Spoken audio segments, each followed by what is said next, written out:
so you might not be able to see very well because it's getting to be pretty dark pretty quickly. But we just finished our lovely soak in the Leard Hot Springs. Now we have a 40-minute ride back to where our hotel is. Hoping we don't run into any buffalo along the way. In general, we try to not ride at night. Yeah, and especially since we've been seeing all these large animals on the road. I mean, the moose and whole entire herds of buffalo. So not the best idea to ride at night at all.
Hey everybody, welcome back to another episode of Notier's Frontiers.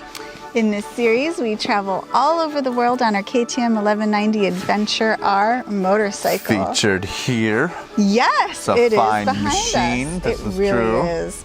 We ride two up. We've been all throughout Africa and South America, Central America. Made it all the way up to Dead Horse. Yes, is our journey up to the top of Alaska, and now we are coming back down through Canada. In the last episode, we had made it to Skagway.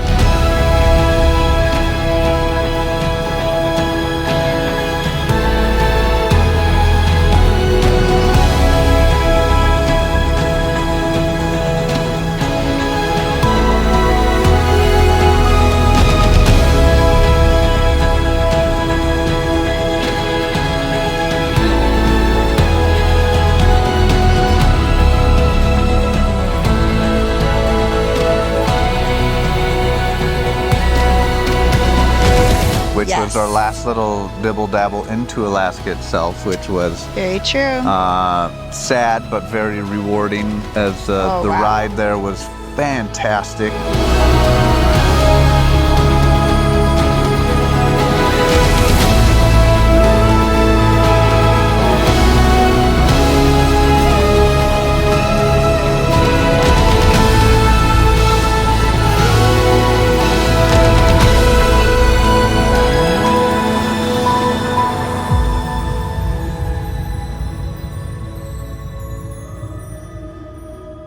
And I think the end of the day was kind of a prequel to the next day, because we saw this incredible... As is every day, just to be clear. That's how days work. You're right. Time-wise, yes, that is true.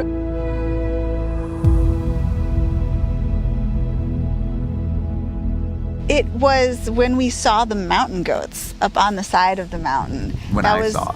Well, yeah, you saw it and you were like, what is that? I mean, they were far away.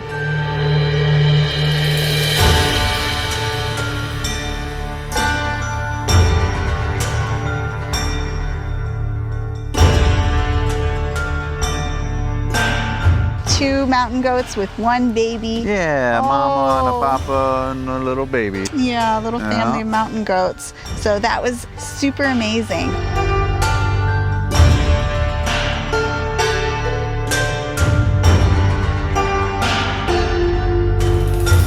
And we spent the night in our favorite little cabin of the Yukon. Welcome to our little abode here. It's our cabin in the woods in the Yukon. Yeah. It's a little Airbnb on the shores of Marsh Lake. We really enjoyed our stay there. Now, they don't have any running water. Yeah. There is an outhouse. But everything else was perfect. Yes. You know, the Wi-Fi worked well. It's tucked into the woods. You can kind of see out the back here. We have a heater, a propane stove, but also a wood stove. Now, there is a full kitchen, great fridge, wonderful stove, but the sink, it looks like a normal sink, but there is no running water here. There's no bathroom either. We have to go outside to use the outhouse. But this blue bin, we can fill it up with the hose outside, and it fills up with water, and then you basically have a working sink. The owner here has let us use the shower inside, which has been super nice. So we pretty much have everything we would ever need here. And it's plumbing. Well, plumbing is nice. But it is a rustic cabin in the woods, and it has a cute little bedroom here. We've ruffled the covers. It's a bit unmade. I mean, like, the bed's not made. Anyway, all right, that's enough of the little cabin. Yeah, so we had our little cool relaxation there. We did spend a couple days there as well. Yes, and it was warm in that little cabin, which was most important because it is getting cold really quick. Yeah.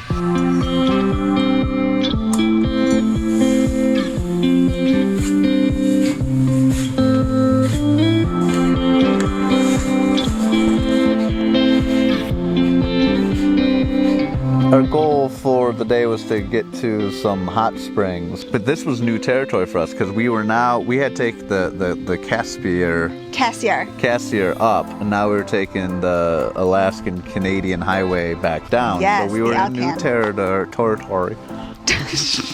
So in the morning we left the lovely little cabin in the Yukon, and we headed over towards Upper Liard and Watson Lake.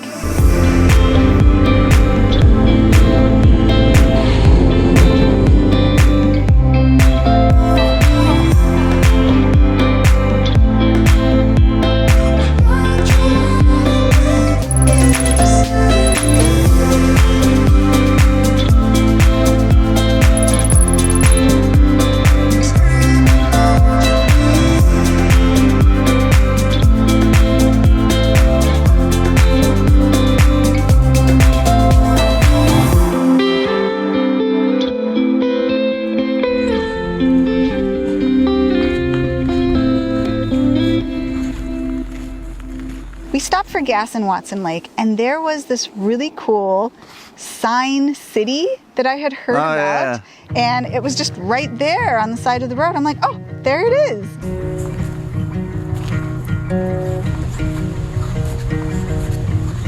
So this is the sign village.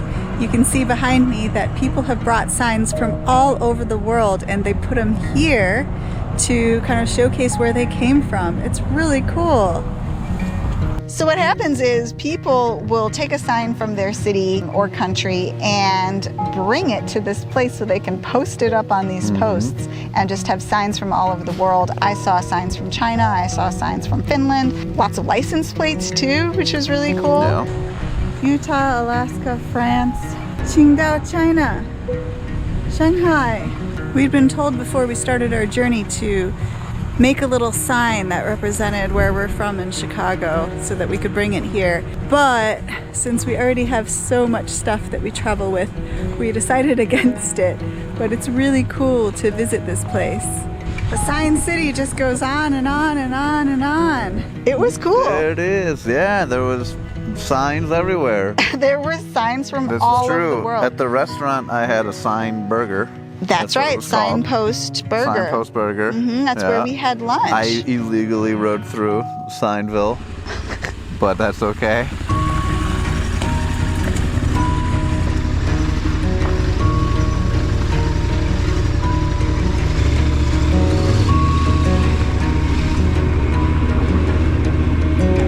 I like to bend the rules until I saw a bunch of people working at the end, and they're like, and I was like, okay. And then, oh, really? Yeah. But I didn't. All these signs, not one of them said "Do not enter." Just saying. So I turned around. Good point. Yeah. And I picked up Marisa.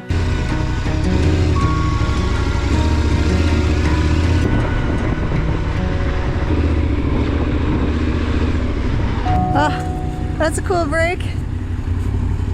And we headed off.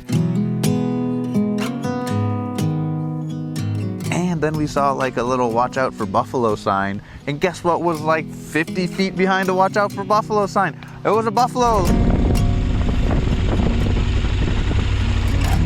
Did have a Flavor Flav clock collar on, so he was tagged. Yes. He was a cool little dude munching away, and then Just chewing his cud. a mile down the road we saw a whole herd of these big bad boys. Yeah, I wouldn't call them little at all. There were a couple little ones, They're- but even you're they were right. huge. Yes, Yes. even the babies are big.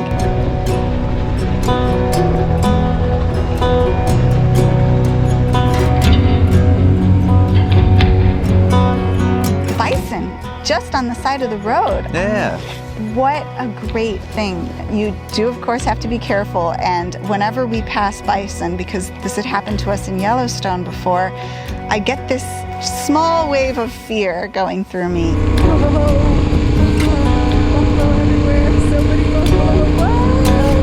You know, they could charge. Yeah. They could see us as a threat because we're not in the normal type of vehicle that they're used to.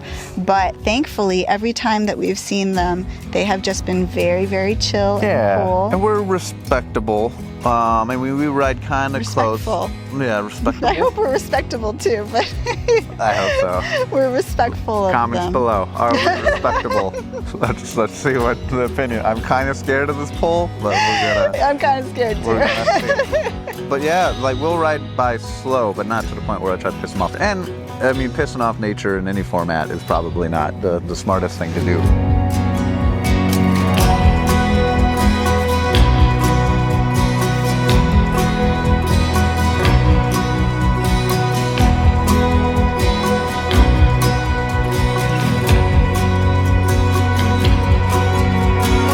I love wildlife.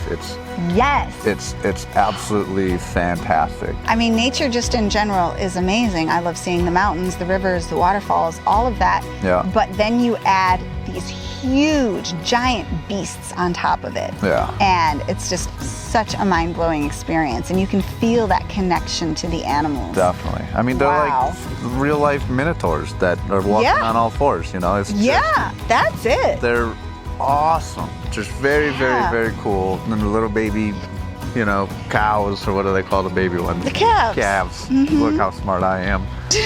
But I was glad to be seeing nature again.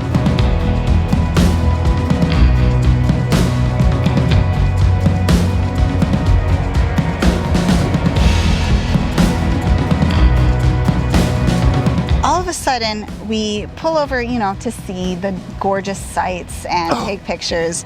I And recall what you were about to say. you pointed out something.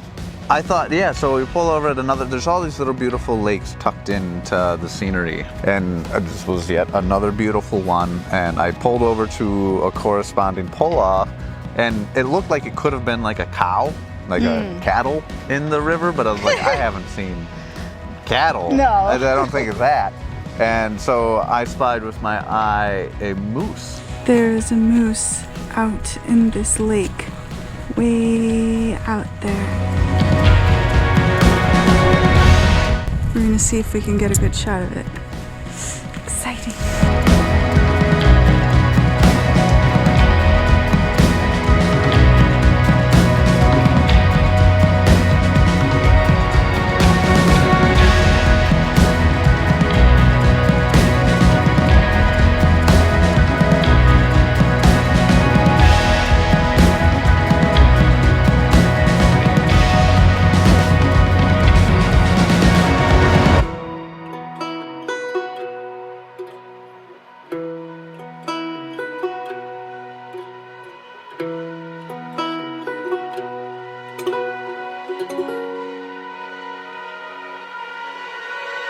But it could have been a male that had lost his antlers because they do that. That's true.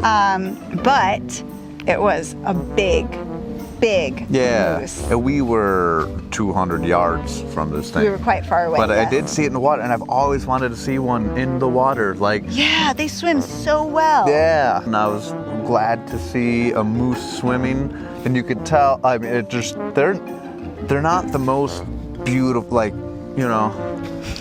They're not, I don't know how to say. They have an interesting look. They to have them. a pretty interesting look to them. They do, absolutely. They're beautiful in their own ways. I think to other moose, they are so beautiful. This is true. They're a little langly and goofy Gangly, looking. yes. I like langly. Langly, yeah, they're as pretty well. langly, Langly. And so we had buffalo and moose back on the... Absolutely, On and the mountain goats from the checklist. day before. It was turning out to be a fantastic day. Yeah.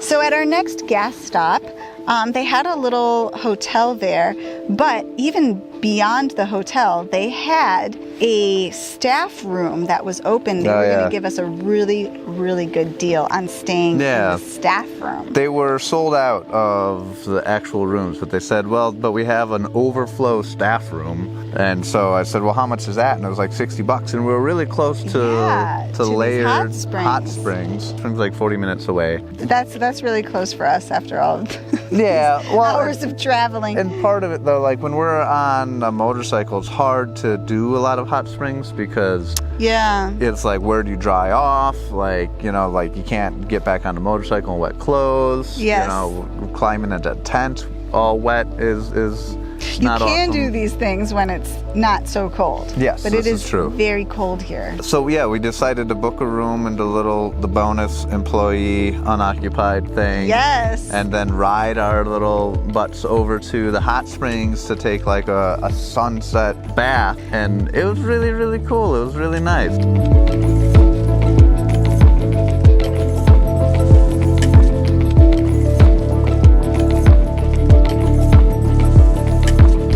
So we are at the Liard River Hot Springs. We have about a 700-meter walk, which sounds kind of long, but there's all this bear protection fencing that we have to go to. That's good to make sure there's no bears there. But these are supposed to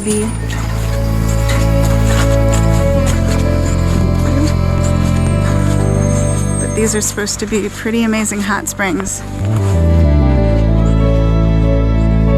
And there's this long, beautiful boardwalk that kind of cuts through. The surrounding And you can area is smell, gorgeous. it's not as sulfury as like Yellowstone, but you're aware that there are some geological activities going on. You can smell the sulfur already. But honestly, the mosses and the trees and the smell of all that spruce and everything kind of take over from the smell of sulfur and just gives it this very natural, you almost feel like you're in a Finnish sauna type of smell. Now it smells heavenly, lush, like a mossy forest. It was so refreshing just walking up there and then seeing the beautiful mist. It's not mist, steam. The That's the steam word. coming off of the water.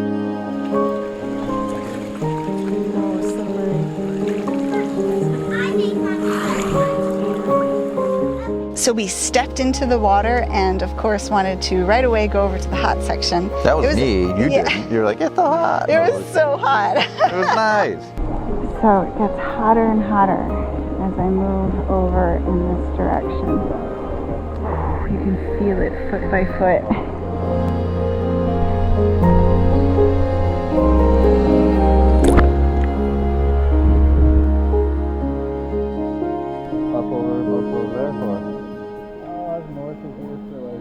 But we had a great soak. I didn't realize that the sun was setting so quickly. By the Yeah. time we made the decision, oh, let's go to the hot springs and come back, I thought we have plenty of hours of sunshine left, and I didn't check the time. I'm so used to the sun setting so late that now that it's actually been setting at a reasonable time, it just didn't really occur to me, and we headed off.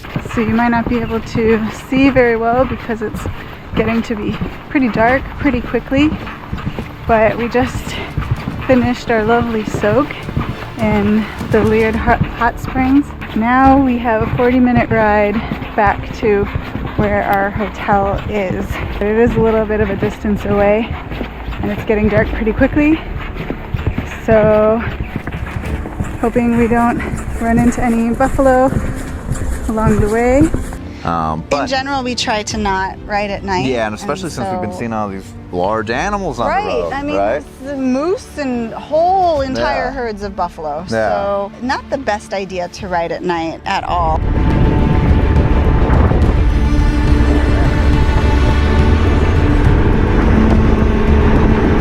Unfortunately, the sun was setting super quick, and we just wanted to get to the hotel as quickly as possible. I wanted safely to drive, as possible. safe, and go to sleep. It was a dark ride home with the moon was freaking huge. Yeah, as the sun was setting, the full moon was rising behind us. And we saw like another moose in the mist and like the darkness, which was so scary. Beautifully scary. Well, it was beautiful. It was scary because it's night. You can barely see this thing. Yeah, it was off the side of the road. You can definitely tell how people hit moose, and if we were to hit a moose, that would just be the end of us. And so, for me, it was quite nerve-wracking.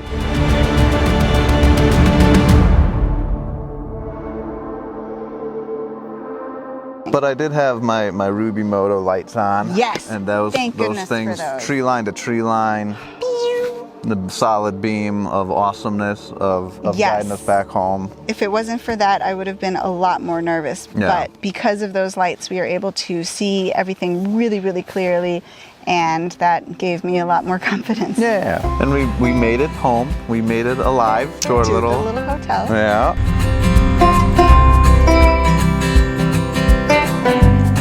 And we are headed further toward, we don't know yet, but ride along with us and see where we go. So that's it for this episode, and I hope you liked it. If you did, please give us a big thumbs up and hit the subscribe button below. Ding, ding. And we'll be seeing you next time. Stay safe, everybody. Bye. Peace.